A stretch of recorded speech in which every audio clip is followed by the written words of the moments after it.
I've come to learn that theology matters, and it matters not because we want a good grade on a test, but because what we know about God shapes the way we think and live.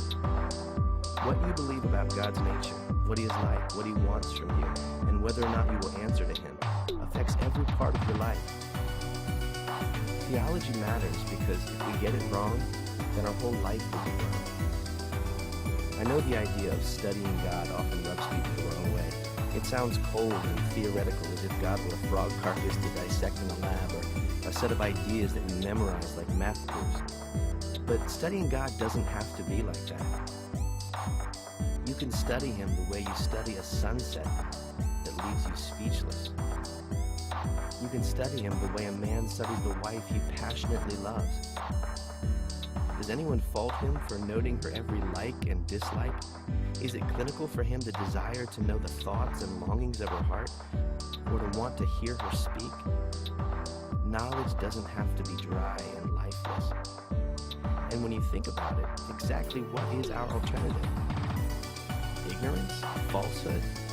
We're either building our lives on the reality of what God is truly like and what He's about, or we're basing our lives on our own imagination and misconceptions.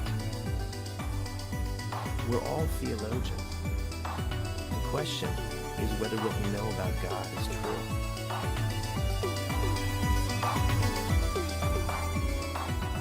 Do you recognize that we are all theologians, and what you believe about God, His Word, and His way matters? Do you agree with that? I just want to ask you personally right up front, do you agree? Because I will tell you this, that what you believe is who you will become. And I want you to digest that. Take that in this morning. It's key.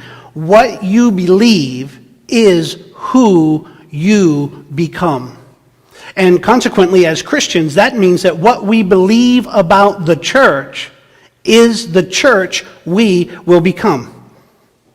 Now, let me just show you how that plays out. If you think that what it is to be a Christian is to do enough good to get into heaven, then you will be a works-oriented person that is comfortable in a works-oriented church or professing church. You see, the problem is that if you go off of what the Bible has said, you might be in a good church, but you won't be in God's church.